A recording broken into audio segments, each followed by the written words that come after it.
Isabelle, Bonjour Jessica. tu vas bien? Bah écoute, ça va bien et toi?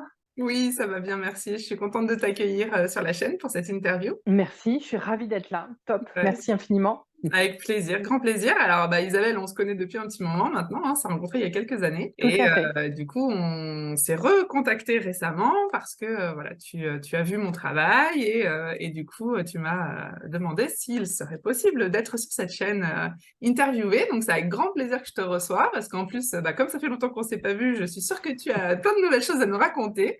Donc voilà, j'ai hâte moi aussi de, de découvrir un petit peu ton histoire. Alors, avant que je te donne la parole pour te présenter, nous parler un peu de ton parcours et puis de ta pratique, je fais un petit mot d'introduction toujours hein, pour nos auditeurs. On me sollicite souvent pour me dire ah mais toi tu connais plein de thérapeutes, plein de thérapies, vers qui je pourrais aller pour telle ou telle chose, mais comment choisir la pratique et puis tout ça. Donc je me disais bah oui c'est vrai que c'est pas facile quand on cherche à se faire accompagner. Pour diverses raisons dans le monde du bien-être parce qu'on n'a pas on a envie de voilà de compléter hein, peut-être un accompagnement médical etc.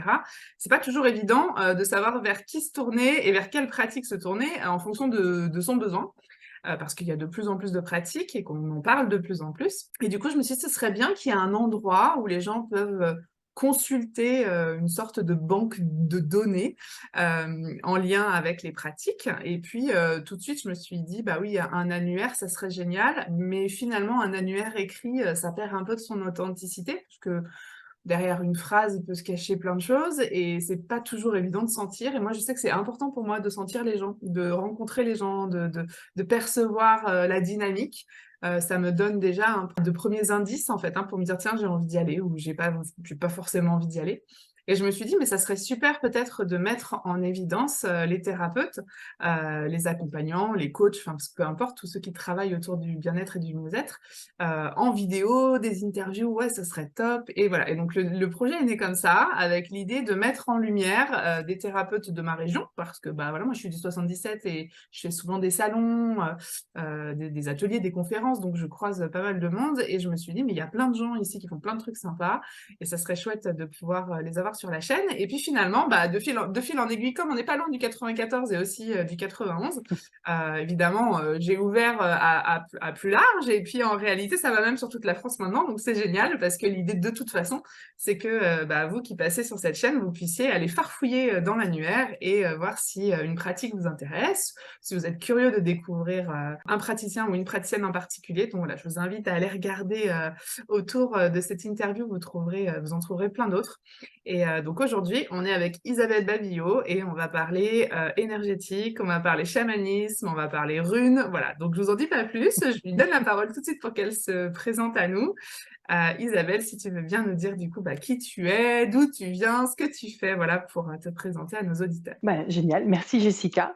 Donc, je m'appelle Isabelle Babillot, je suis mariée, je suis maman de deux grands-enfants, grands, adultes maintenant, et je suis énergéticienne chamane. Alors, énergéticienne chamane, je pense que ça va en faire tiquer plus d'un parce que, en effet, sur la chaîne, j'ai déjà reçu des gens qui pratiquent les soins énergétiques. Donc, les gens qui sont un peu intéressés vont déjà un petit peu percevoir de quoi il s'agit.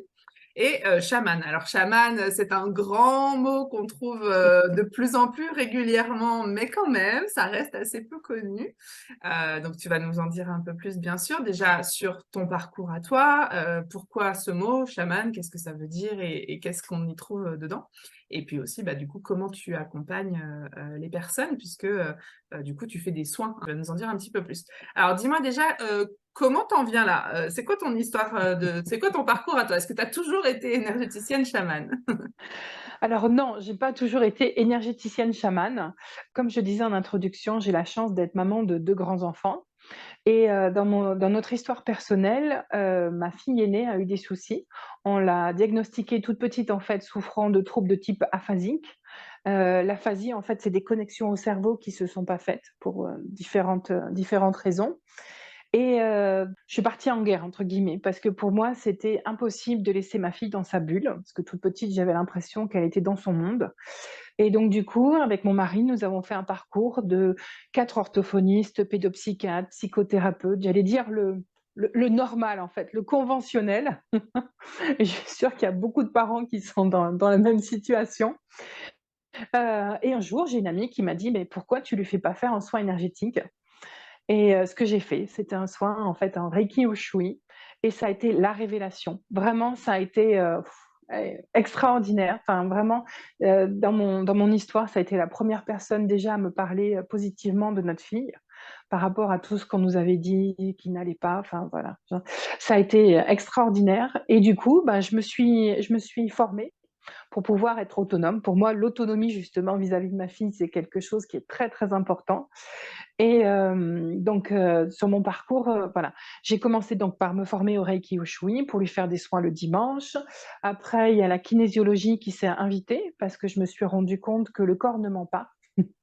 Avec la tête, on se raconte beaucoup, beaucoup, beaucoup, mais beaucoup d'histoires en général qui finissent mal, hein. La hollywoodienne, là, il y a des météorites qui tombent sur la Terre, enfin voilà, c'est la fin du monde.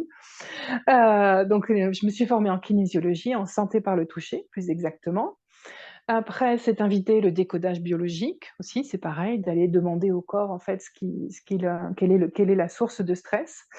Et puis, moi je me compare souvent en fait aux petits poussés parce que je suis les signes, je suis les les informations et je dois reconnaître que quand on ouvre une porte dans l'énergétique, bah, il y en a plein d'autres qui s'ouvrent derrière. Je suis sûre que ça parle à beaucoup de personnes.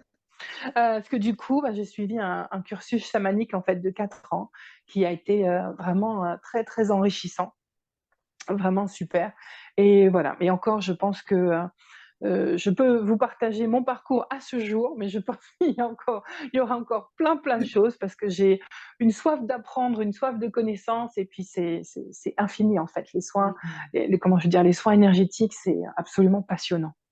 Alors je te rejoins, c'est vrai que quand on commence à mettre, le pied dedans et qu'on commence à comprendre qu'il y a tout un autre univers que celui qu'on nous a enseigné à l'école, évidemment on a alors pour les gens curieux comme nous en tout cas, on a envie d'aller pousser les portes et que de comprendre et puis il y a des gens, particulièrement qui aiment apprendre en effet et qui aiment, pouvoir s'approprier, les techniques pour mieux s'accompagner soi et mieux accompagner les gens qui nous entourent. C'est marrant d'ailleurs souvent dans les histoires de famille, ça démarre souvent avec nos enfants. Nos enfants sont souvent des éléments déclencheurs dans les changements de vie. C'est quelque chose que je retrouve dans beaucoup de témoignages qu'on a de personnes qu'on a reçues sur cette chaîne. Parce que, alors, un enfant ou un très, très proche en tout cas, l'envie en tout cas de se rendre utile et de trouver des solutions qui sortent un petit peu, bah, du ronron de ce qu'on peut nous laisser croire, qui est que, on arrive avec une pathologie et qu'on est condamné avec cette pathologie et qu'il y a pas de solution si ce n'est la médicamentation ou, parfois juste un suivi psychologique, mais qui n'apporte pas réellement de solution qui souvent est juste un soutien ou un inhibeur, je sais pas comment on dit, inhibateur peut-être? Ça me va, les 2 Ça me te vont. va? Voilà, on va valider ça. Et je crois que moi, ça a été ça aussi pour moi dans mon parcours, hein, ça a été de dire: «Ah non, non, je prendrai pas cette pathologie comme étant une étiquette qui se colle, sur le front de mon fils».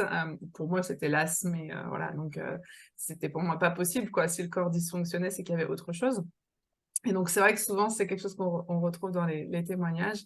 Il y a un élément dans notre vécu proche qui fait qu'on se dit: «Ça résonne pas, c'est pas cohérent, il doit y avoir autre chose» et C'est heu ça. et ça lance, bah, cette quête, en fait, cette quête de sens et cette quête d'aller trouver des solutions. Donc merci de nous partager ça déjà parce que je crois que c'est aussi moi le message que j'ai envie de laisser sur cette chaîne, c'est que, on n'est pas figé dans nos problématiques, on n'est pas dans un tunnel, sans qu'il y ait une sortie de tunnel. Pour personne, il y a de fatalité et je crois que c'est important de le dire parce que souvent on peut se sentir coincé dans nos vies, d'humains.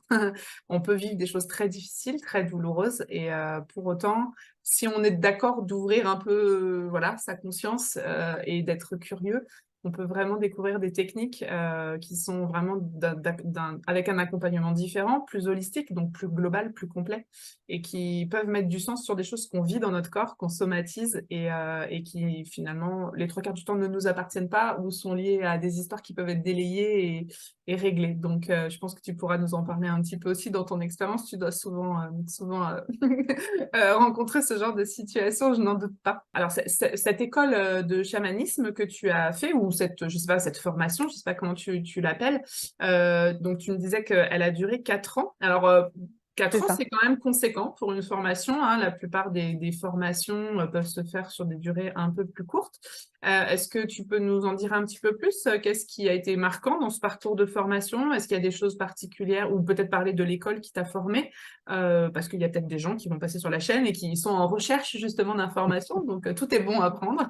Donc, voilà, si tu veux bien nous parler un petit peu plus peut-être de cette partie-là qui est souvent moins connue, mais de lier aussi peut-être pourquoi l'énergétique avec le chamanisme et qu'est-ce que, voilà, comment t'es arrivé à faire ce que tu fais aujourd'hui? En fait, comme je te le disais, en fait, c'est un chemin. C'est-à-dire que voilà, il y a plusieurs portes qui se sont ouvertes. Le chamanisme, c'est en fait parce que quand on parle d'un sujet une fois, j'entends. Quand on en parle une deuxième fois, puis une troisième fois par trois personnes différentes, je me dis ok, là, il faut que j'aille voir. Moi, mon parcours chamanique, donc tu as raison, a duré 4 ans parce que je suis allée voir. Comment je peux dire? Pour moi, être chaman, c'est être un être complet, entre guillemets, c'est-à-dire que je suis allée voir ma lumière, mais je suis aussi allée voir mes zones d'ombre, qui n'est pas toujours confortable de les confronter et de les regarder bien en face. C'était un parcours en fait progressif pour justement, bon, si je reviens à la définition de chaman, pour moi, je suis quelqu'un qui discute avec les plantes, qui discute avec les arbres, en fait, qui discute avec tout ce qui est vivant. Je fais de la communication animale aussi parce que ça fait partie du vivant. Et les arbres, par exemple, ont des enseignements qui sont extrêmement riches. Ça m'a énormément apporté. Et encore, comme je te le disais en introduction, voilà, je suis chamane, mais j'apprends tous les jours à être chamane, en fait, parce que je découvre à chaque fois une médecine, que ça soit tous les éléments nous apprennent, que ça soit l'air, l'eau, le feu, la terre. Enfin voilà, il y a des enseignements qui sont hyper riches. Et pour moi, c'était de revenir en fait à ma nature et de revenir à l'essentiel en fait, à quelque chose qui est là. Et d'ailleurs, dans un soin énergétique, par exemple, j'aime beaucoup rééquilibrer les 4 éléments en fait dans le corps, parce que les 4 éléments, justement, quand on a trop d'air, enfin trop d'air, comment je vais dire, en général, on va nous décrire comme quelqu'un qui est dans la lune en fait, qui n'est pas très très, comment je veux dire, incarné. Si par exemple on a trop de feu, on peut être décrit comme quelqu'un de soupolé qui s'enflamme très très rapidement. Ce que je travaille beaucoup aussi, bien évidemment, c'est quand on a beaucoup d'eau. En fait, c'est les émotions. En fait, c'est le corps émotionnel qui est un peu trop. Il y a un trop plein, il y a un trop plein. Il faut que ça sorte pour justement que ça soit rééquilibré. Et quand on a, j'allais dire, un trop-plein de terre, bien évidemment, toute notre vie est une recherche d'équilibre. Un trop-plein de terre, c'est que justement, on n'arrive pas à prendre de la distance avec des problématiques qui sont sur le plan terrestre, bien évidemment, mais qui prennent en fait toute la place. En fait, c'est comme si un élément prend toute la place en fait à chaque fois, et de revenir en fait rééquilibrer ça, ça fait un bien fou. J'en doute pas, ça fait rêver. Merci. Alors du coup, si je comprends bien, ta pratique énergétique à l'origine, elle était plutôt basée sur le Reiki Usui, hein, c'est ça? Absolument, tout à fait, tout à fait. Oui. Et en progressant dans ton chemin et en découvrant du coup d'autres techniques au niveau chamanique, tu as du coup fait une sorte de mix de ces deux pratiques et tu mets à profit en fait tes compétences dans ces deux domaines pour, c'est-à-dire j'imagine qu'un soin ne va pas se ressembler peut-être d'une fois à une autre ou d'une personne à une autre. Aucunement. Pour moi, je me considère comme un artisan où en fait chaque soin est unique et chaque soin, bien évidemment, s'adapte aux besoins de la personne au moment où on se rencontre. Et je dois reconnaître une autre de mes particularités où en fait au fur et à mesure, parce que c'est vrai que j'ai oublié de te préciser que ça fait plus d'une dizaine d'années que je pratique. En fait, quand j'ai parlé du chemin avec ma fille, ça a été comment étape par étape. Et du coup, voilà, je suis clairaudiente et donc voilà, quand je suis en soins, en fait, voilà, j'ai des informations, tu vois, dans mon oreillette, celle-là se voit, mais j'en ai une autre invisible. Et du coup, voilà, c'est des informations que j'ai de la part des guides, de la part de votre âme pour dire, voilà, faut couper tel lien toxique. Il y a des fidélités familiales, par exemple, qui nous plombent, qui vraiment sont, comment je veux dire, lourdes au quotidien.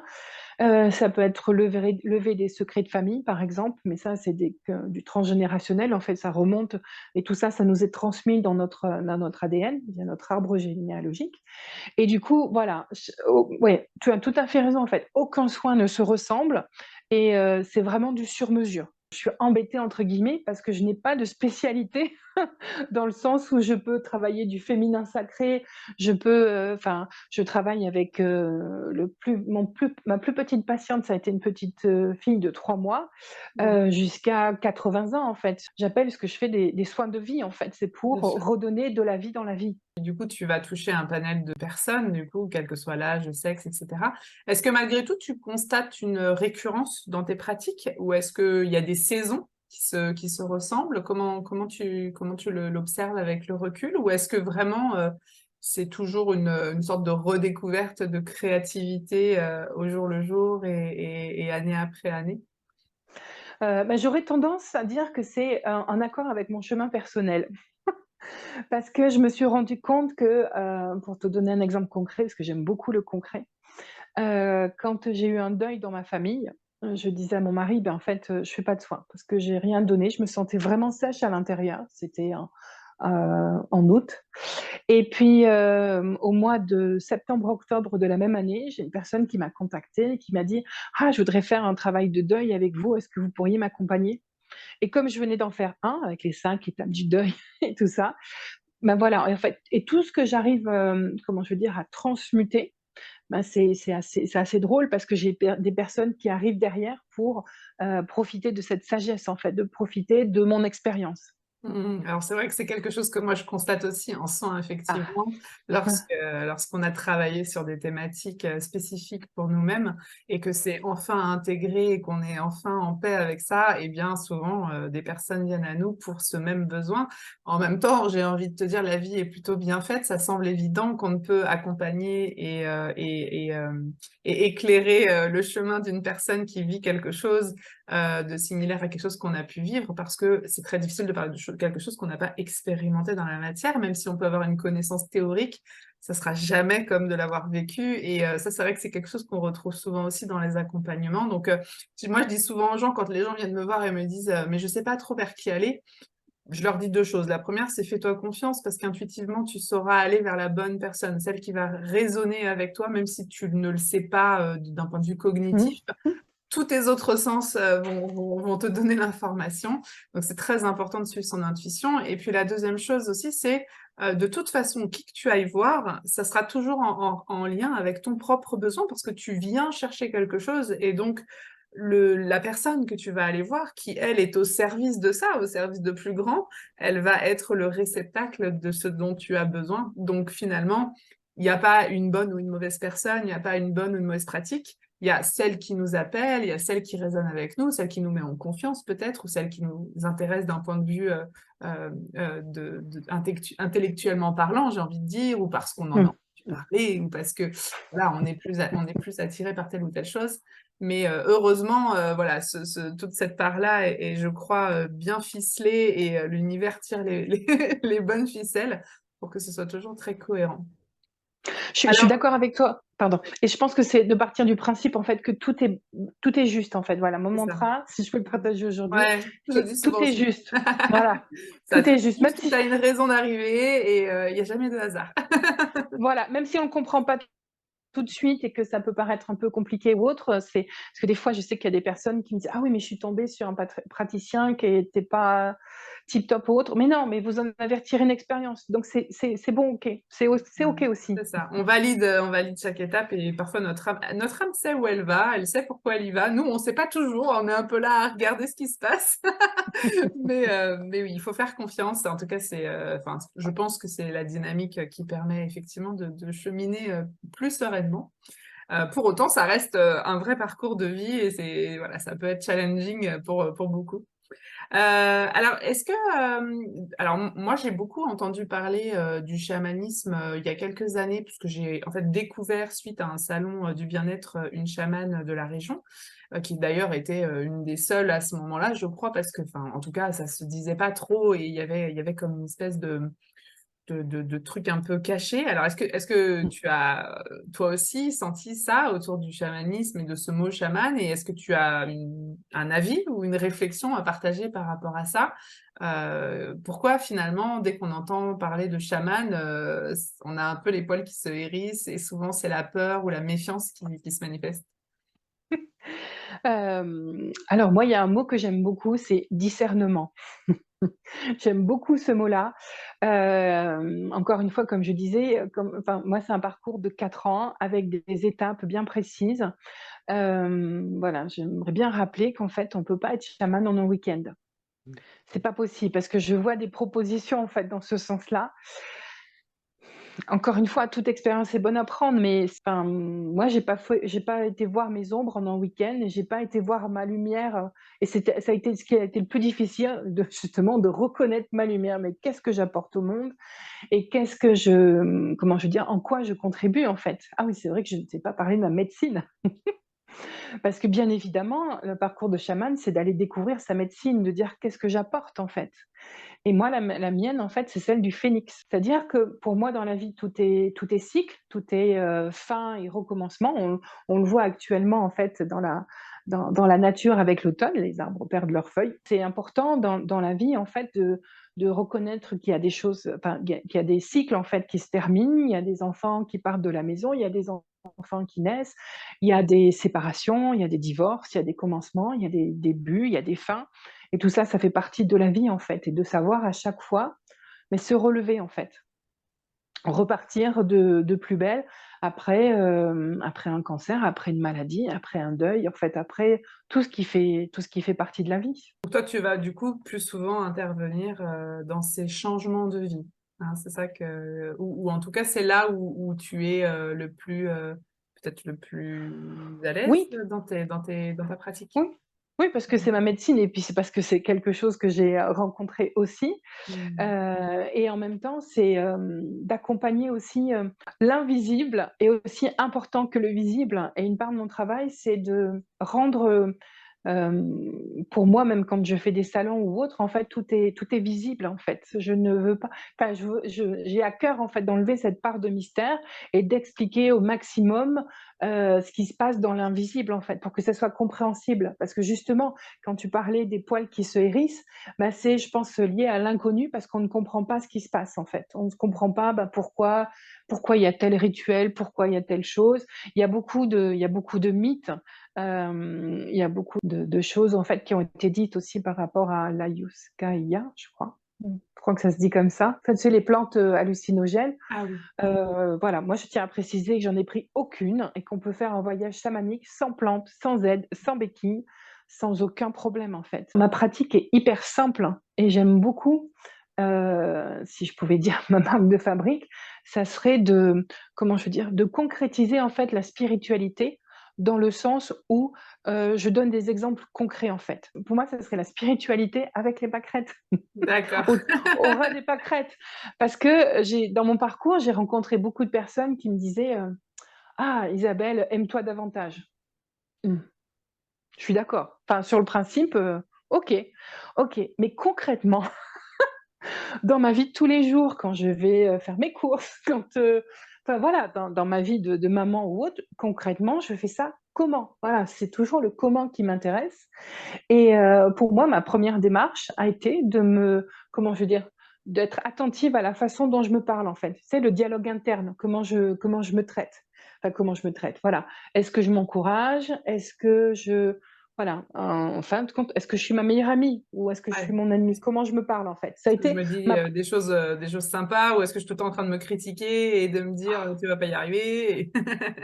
C'est ça, c'est ça. Ça a été, tu vois, ma première démarche d'amour vers moi-même, ça a été de me dire comment je me parle. Regarde comment tu te parles. Ok, d'accord. Tu vois, parce que moi, les grands principes, aime-toi davantage.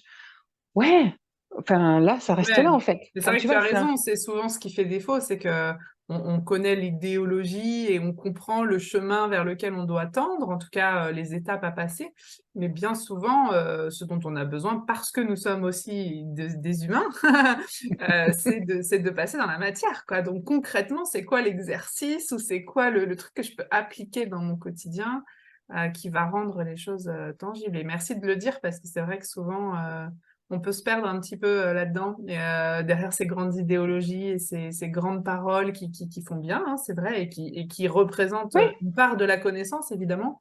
Mais dans le quotidien, si on peut pas, s'approprier, quelle que soit la technique d'ailleurs, ça peut devenir très compliqué parce qu'on peut avoir l'impression qu'on tourne en rond ou qu'on n'avance pas. oui, ça peut être très frustrant. Je suis Mmh. d'accord avec toi parce que ça reste, comment je veux dire? Au sommet de l'iceberg, en fait. Ça Ouais. reste, mental, en fait. On dit: «OK, Mmh. d'accord, ouais, je suis d'accord, mais moi, concrètement, je sais pas».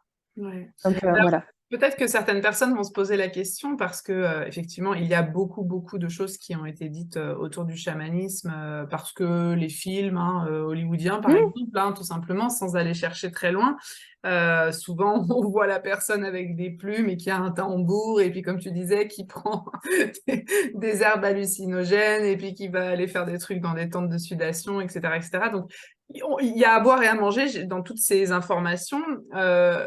Globalement, est-ce qu'il y a un courant euh, par rapport justement à ce chemin vers se révéler chaman? Est-ce que finalement, ça va vraiment dépendre de l'instructeur ou des écoles ou des centres de formation? J'imagine que tu en as donc du coup rencontré quelques-uns dans ton parcours.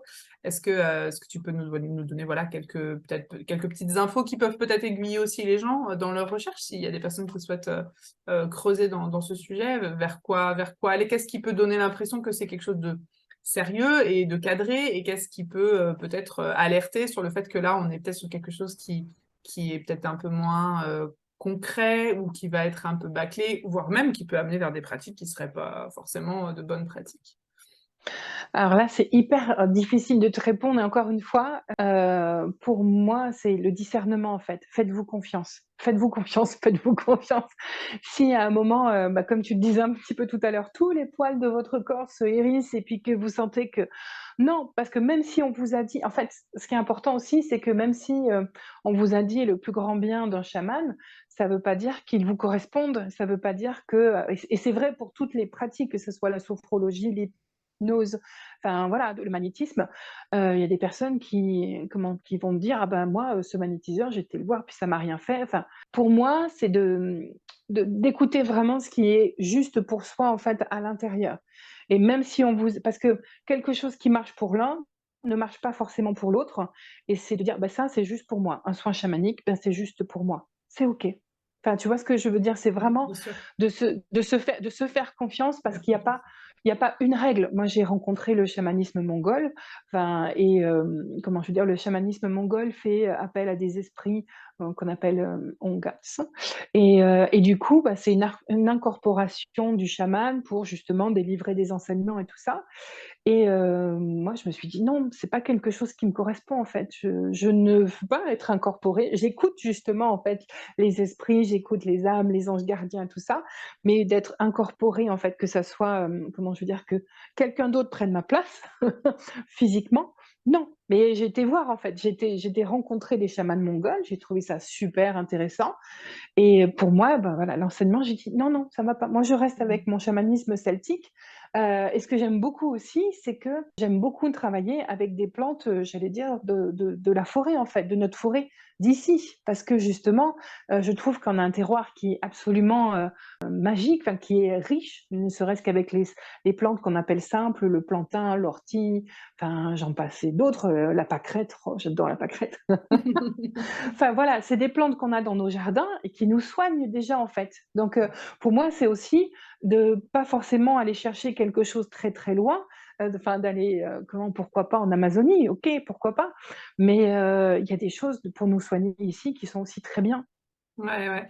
Alors j'ai d'ailleurs à ce sujet, ça me vient donc je vais le partager. J'avais pas forcément, prévu, mais j'ai lu cet été un bouquin, que j'ai découvert, par hasard, qui parle justement de chamanisme. Alors, je sais qu'il y en a, sans doute, plein, sur, voilà, de disponibles, mais j'ai bien aimé celui-ci parce que, je l'ai trouvé déjà assez facile, d'accès dans le sens où, il faut pas avoir fait, de grandes études pour comprendre le déroulé, hein, de ce qui est partagé, en tout cas par l'auteur.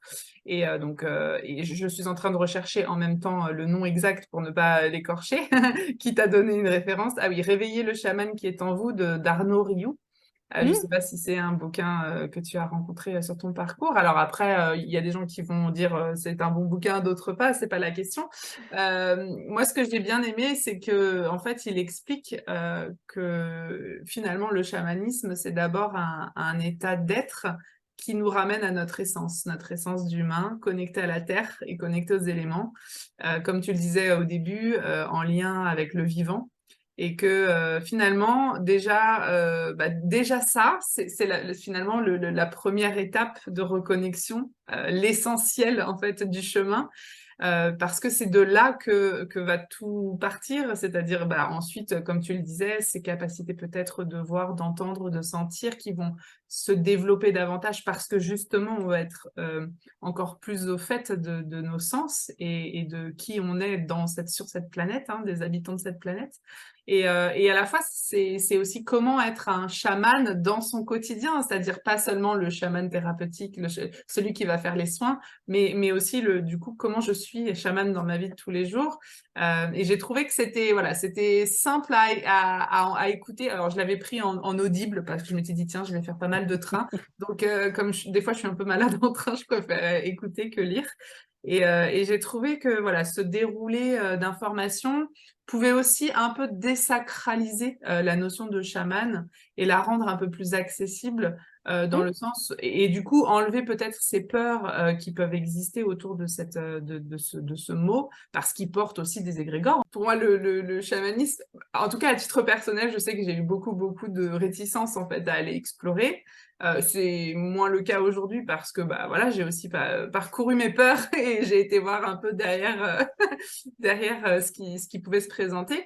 Mais c'est vrai que mes premières impressions, c'était le danger, c'était peut-être que c'était des pratiques qui allaient nous emmener dans des choses qui allaient complètement nous décorréler de notre vie humaine, etc. Et qui, franchement, quand j'y repense aujourd'hui, je me dis, mais je sais même pas d'où ça sort vraiment, parce qu'en réalité, j'avais pas particulièrement reçu d'enseignement à propos de ça, j'avais pas forcément vu beaucoup de films ou lu beaucoup de livres. Bon, j'ai compris évidemment avec le temps que tout ça venait sans doute de vie antérieure et qu'il y avait voilà, des informations qui remontaient à la surface et qui avaient besoin d'être traitées pour trouver plus de paix et d'apaisement par rapport à tout ça. Mais voilà, je pense qu'en tous les cas, tout le monde n'est pas forcément attiré par le chamanisme et les gens qui le sont peuvent déjà s'interroger sur du coup, est-ce que je vais voir, est-ce que je vais explorer, est-ce que je vais aller regarder pour aussi déconstruire toutes ces croyances qui peuvent être autour. Parce que je crois que quoi qu'il arrive, dans toutes les pratiques et pour tout le monde, dans tout ce qu'on va faire, s'il y a une peur, évidemment, la première attitude, ça va être de dire bah non, j'y vais pas. Évidemment, la peur, elle est là pour ça, Mmh. elle est là pour nous dire attention, alerte, Mmh. peut-être il faut faire attention. Et c'est un bon outil de navigation à condition que ce soit raisonné quand même et remis dans la matière et qu'on puisse se dire ok, peut-être que derrière cette peur, il y a d'autres informations et que finalement, remettre en question ce qu'on croit savoir, ça reste quand même aussi une bonne démarche, je crois, de manière à pouvoir aller plus loin dans son cheminement. En tout cas, pour les gens qui cherchent à cheminer davantage et à se connaître davantage, qui sont déjà dans ce processus d'éveil et de conscience. Parce qu'évidemment, selon où on se trouve sur son chemin de vie, on va pas non plus faire les mêmes choix. Mais en tout cas, je trouve ça chouette que tu puisses en parler avec toute ta simplicité et en même temps tout ton cœur et ton amour, parce que je trouve que déjà ça se sent. Et c'est très rassurant, peut-être aussi pour des personnes qui se faisaient une idée spécifique de ce que ça peut être, parce qu'on voit bien en discutant avec toi que finalement, ce sont des outils qui sont utiles pour accompagner et que finalement ça a beaucoup de sens parce que c'est lié à notre environnement et que quand on s'est reconnecté à ça, finalement ça parle. Donc merci de le présenter comme ça. Je trouve ça très rassurant. Bah, écoute, avec joie. Et en fait, tu as dit un mot qui est très important pour moi. En fait, comment je veux dire? L'être humain est fait de telle façon qu'il pense que, en fait, des fois, faut être digne, il faut, c'est un rite sacré, c'est des choses, comment je veux dire? Des trucs secrets, des trucs comme ça. Et en fait, non, tout est simple. Tout est simple en fait, tout est vraiment très, très simple en fait, de se connecter à une plante, de se connecter à un arbre en fait. J'insiste juste moi sur la notion de respect parce que des fois je vois des personnes qui vont vers un arbre: «Ah je veux lui faire un câlin». Non mais demande-lui avant. C'est un être vivant donc il ne peut pas bouger de dire: «Non, moi j'en veux pas de ton câlin». Mais si tu faisais ça à un autre humain, bah, tu lui demanderais: «Est-ce que tu veux bien que je te fasse un câlin?» avant de se jeter sur toi. Et je trouve que c'est la même chose pour un arbre, même chose pour un quand on observe la nature, en fait, c'est d'une richesse et il y a énormément d'amour, énormément d'enseignement, en fait. Je sais que, par exemple, la Sagrada Familia à Barcelone, c'est une cathédrale qui a été construite justement en reprenant les dessins des abeilles, enfin les alvéoles des abeilles, enfin il y a la coquille de l'escargot. En fait, je ne vous en dis pas plus. Si vous voulez aller voir, surtout allez-y. C'est magnifique, c'est une ode à la nature et c'est comment je veux dire, tout vient de là. Nos médicaments viennent des plantes, enfin voilà, la nature nous donne absolument tout. C'est ça. Mais je crois qu'on peut vraiment dire que, en tout cas, cette notion de chamanisme, c'est retourner à la source, en fait, de toute chose, Oui, à l'essentiel. dans cette vie concrète, en fait, hein, d'humain et qui est vraiment en lien avec bah ouais, notre planète et les êtres qui l'habitent. Donc, je crois que c'est voilà, c'est donc si vous avez envie de pousser cette porte, bah, je vous invite, hein, à le faire parce que c'est en tout cas, c'est passionnant et il y a plein de choses à découvrir, je crois.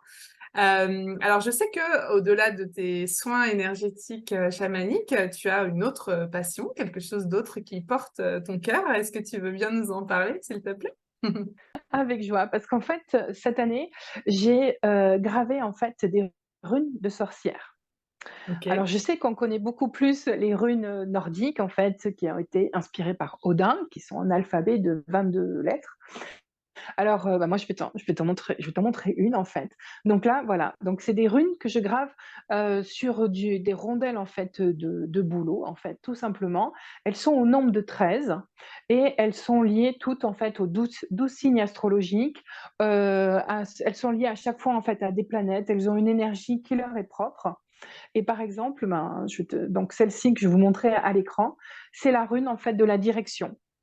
Et en général, quand il y a des personnes qui l'attirent, c'est qu'en fait, la personne se trouve ici, c'est-à-dire au milieu du carrefour. C'est pas confortable. Enfin, voilà, je ne recommande à personne de rester au milieu d'un carrefour. Cette rune, elle est en train de dire justement, en fait, ben, mets-toi en mouvement. Donc, tu tournes à droite, tu tournes à gauche, tu vas en face, mais à un moment, il faut que tu bouges, en fait. Quelle que soit la direction que tu prends, ça va être la bonne. Parce que notre mental est fait de telle façon que notre mental, comment je veux dire, quand on fait des choix, on veut absolument que ce soit le bon. Et des fois, bah, on se retrouve ici, en fait, par peur de faire un choix. Ah, mais si je fais le mauvais choix, si je. Enfin, voilà. Mais en fait, c'est de venir déconstruire ça parce que le mauvais choix, pour moi, n'existe pas.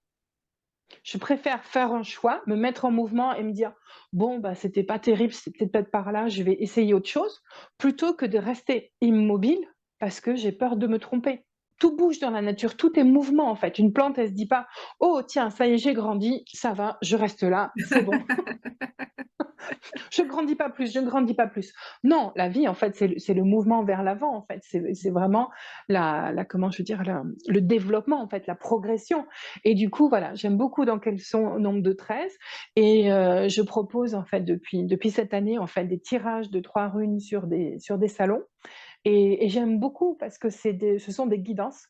D'accord. Je tiens à le préciser. Il n'y a pas de, comment je veux dire, il n'y a pas C'est de, pas oui, c'est pas en lien avec la voyance ou la prédiction, voilà, c'est il n'y a vraiment pas de des outils prédiction. d'accompagnement. Mmh. Exactement, c'est tout à fait ça, c'est un outil d'accompagnement au moment présent parce que je trouve que c'est les décisions que tu prends au présent qui vont faire ton futur et alors personnellement, cela n'engage que moi, je suis pas une grande fan en fait des prédictions parce que personnellement, j'ai tendance à me mettre sur pause. Si on me dit que quelque chose va arriver dans 1 mois, 2 mois ou 3 mois, je dis: «Ah tranquille, je vais rester sur mon canapé». Parce que ça va arriver, on m'a dit que ça va arriver. Ah, il n'y a plus rien qui se passe, j'attends. Voilà, non, c'est à aujourd'hui, les compréhensions, les prises de conscience qu'on peut avoir aujourd'hui vont faire le demain. Mmh. Alors du coup, tu disais que tu les graves, toi-même. Alors tu les as gravées Absolument. toi-même? Tu travailles avec 13 runes,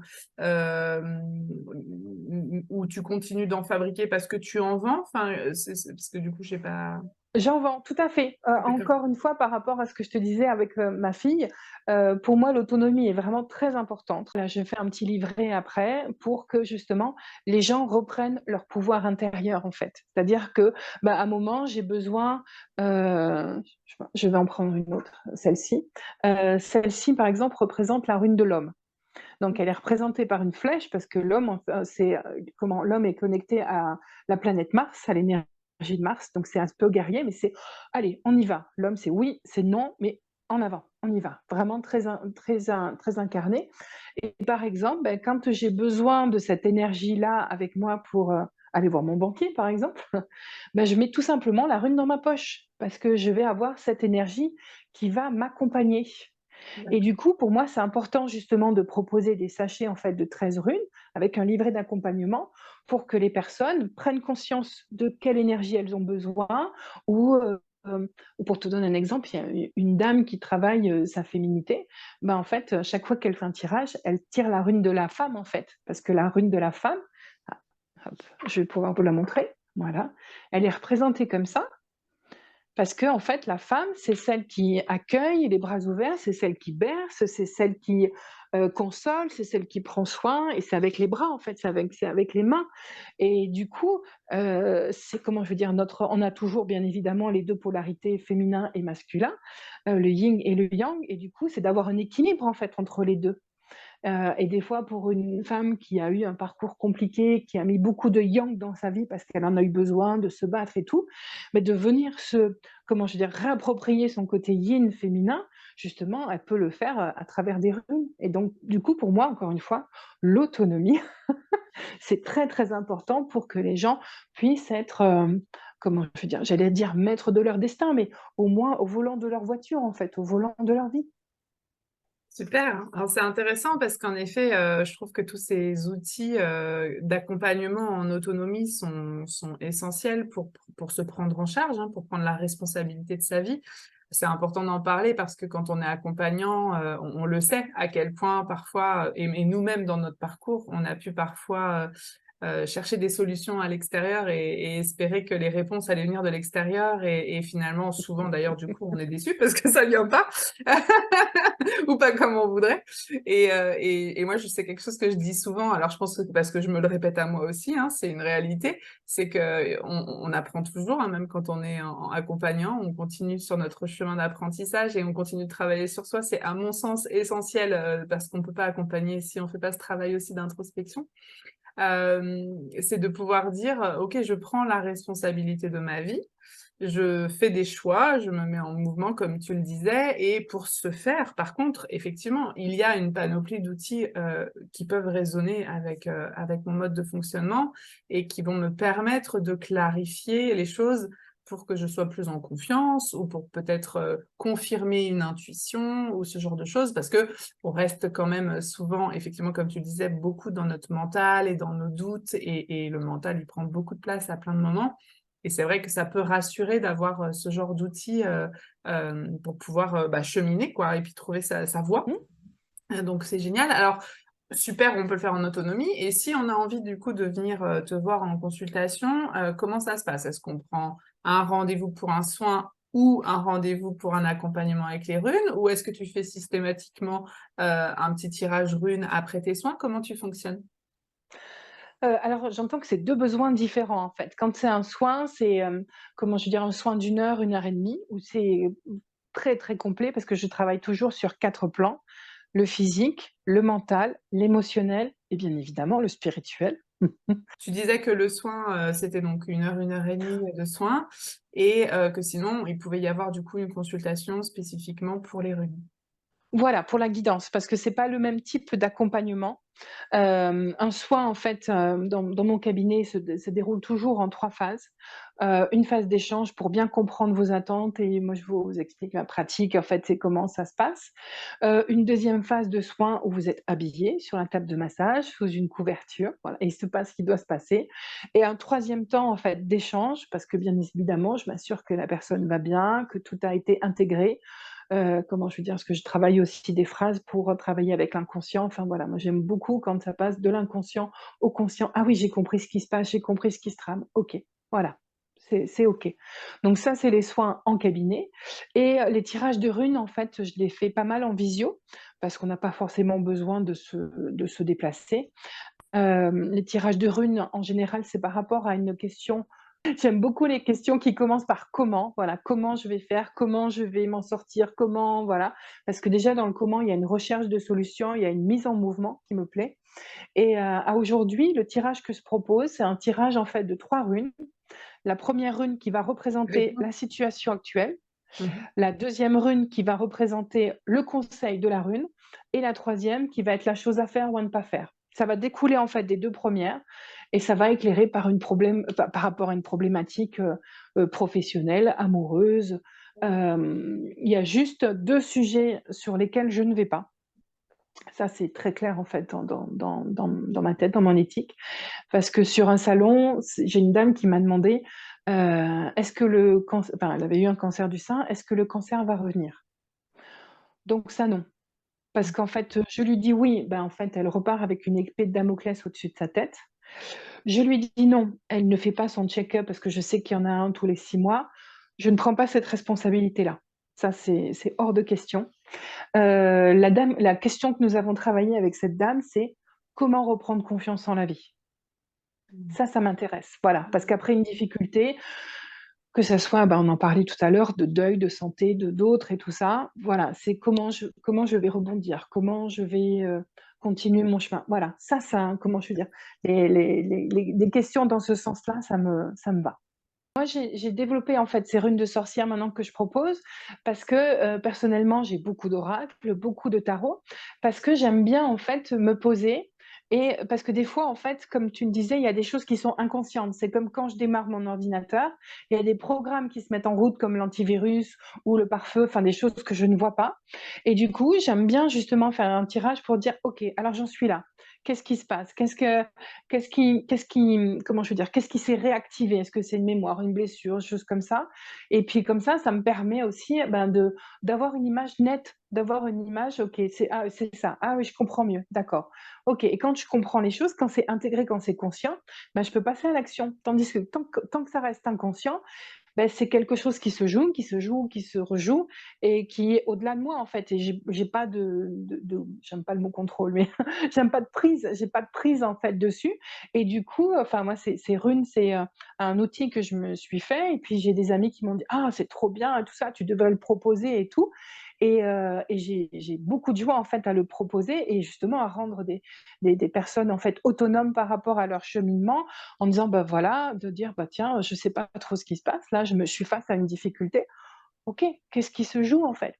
C'est quoi au-delà de la problématique, des fois ça peut être un éclairage, mais je suis tout à fait d'accord avec toi. Pour moi, ça reste une guidance à l'instant présent et voilà, c'est, encore une fois, de faire preuve de discernement. Après, je pense que dans les voyances, il y a certainement des personnes qui sont très bien et je suis de tout cœur avec les personnes qui ont des fois besoin de se rassurer, quand on traverse des difficultés, ben, on est content d'entendre quelqu'un qui va dire: «Oui, vous inquiétez pas, ça va aller. Oui, oui, ça va se mettre en place et tout ça». Peut-être que ça le fera, peut-être que ça le fera pas. Ça, c'est une autre histoire. Dans le moment présent, ça nous fait du bien parce qu'on est rassuré, parce que des fois, c'est compliqué. Si on veut prendre rendez-vous avec toi, Isabelle, ça se passe comment? Alors, ton cabinet, il est où? Et puis, comment on fait pour rentrer en contact avec toi, si on veut prendre rendez-vous? Alors, mon cabinet est dans ma maison, à Gretz-Armainvilliers. Et pour prendre rendez-vous, en fait, c'est super simple. Vous m'envoyez un SMS ou vous me contactez via mon site internet isabellebabillot.com. Ou encore j'ai une page Facebook professionnelle, donc voilà, tous les moyens sont bons pour me contacter et en même temps, si vous pouvez m'indiquer vos disponibilités, comme ça je peux revenir vers vous avec des propositions de dates, c'est encore plus rapide. Et j'interviens aussi, voilà, c'est vrai que j'ai oublié de le dire, j'interviens aussi à distance. Vous n'avez pas besoin forcément de vous déplacer en fait à mon cabinet. Une simple photo suffit pour justement travailler différentes choses parce que pourquoi une photo? Donc je vais quand même expliquer. Oui, oui, ça peut être Heu intéressant parce qu'on le retrouve souvent dans plein de pratiques, mais je suis pas sûre qu'on l'ait déjà expliqué, donc c'est l'occasion. Chouette. Mais en fait, je demande toujours en fait une photo où je vois les yeux parce que enfin, où je vois bien en fait le regard, les yeux, parce que les yeux sont la porte de l'âme. Et moi, c'est vrai que c'est vrai que nous avons parlé beaucoup de chaman et de chamanisme et en même temps, moi, je me définis aussi beaucoup comme une accompagnatrice d'âme et une accompagnatrice d'âme, qu'elle soit au plan sur avec nous, avec les pâquerettes ou passer de l'autre côté, en fait. Voilà, c'est aussi le travail d'un chaman, en fait, de faire le pont, entre le visible et l'invisible et des fois aussi quand il y a eu des événements un peu traumatiques, de faire, en fait, ce qui s'appelle des recouvrements d'âme. Parce que, ben, quand il y a un danger, il y a une petite partie, une infime partie, je tiens à rassurer tout le monde, une partie de notre âme qui se met, en fait, en sécurité et mon travail, c'est aussi de comment venir rassurer l'âme en disant: «OK, c'est OK, en fait, la petite partie peut revenir, il y a pas de problème, tout va bien, le danger est passé», en fait. Voilà, parce que des fois, le corps peut avoir gardé cette énergie, en fait, de danger, de possibles, de possibles souffrances ou autres et du coup, voilà, c'est aussi un travail que je fais. OK, super. Merci pour ces précisions. Donc, bah, en effet, si vous avez, aimé, la présentation d'Isabelle, comment elle aborde, les choses et que vous avez senti que ça résonne pour vous, je vous invite à prendre, voilà, contact avec elle directement. Moi, je remettrai toutes les infos sous la vidéo comme d'habitude dans la description de la vidéo avec, donc son numéro de téléphone, son mail, le site internet, la page Facebook. Voilà, vous aurez toutes les infos. Isabelle, je vais te remercier d'avoir été bah, avec moi aujourd'hui et d'avoir parlé de ta pratique, de t'être mis à nu face à nos auditeurs, de te rendre visible parce qu'on sait que voilà, c'est pas une mince affaire de parler de soi. C'est Donc, tout un travail. Tout ouais, à merci fait. infiniment. Merci pour ce challenge. Voilà, pour moi, c'était une première. Avec plaisir. Écoute, tu t'es fait ce cadeau, hein. Moi, je n'ai été que la facilitatrice. Bah, écoute, j'invite tout un chacun à sortir de sa zone de confort. Faites des choses que vous avez jamais faites au moins une fois par mois. Votre neuroplasticité vous en remerciera. C'est ça. C'est ça, c'est super important. Merci en tout cas Isabelle pour ce partage. J'étais ravie de pouvoir te recevoir sur la chaîne. Merci à vous, chers auditeurs, de nous avoir suivis jusqu'à la fin. Si vous avez aimé cette interview, vous avez le droit de liker pour nous l'indiquer et puis surtout bah, de la partager autour de vous si ça peut peut-être encourager des gens ou donner envie de découvrir soit les pratiques, soit la praticienne qu'est Isabelle. On vous donne rendez-vous la semaine prochaine pour une nouvelle interview. Prenez bien soin de vous et à très bientôt. Salut Isabelle, Salut Jessica, merci infiniment. Merci à tous. avec plaisir.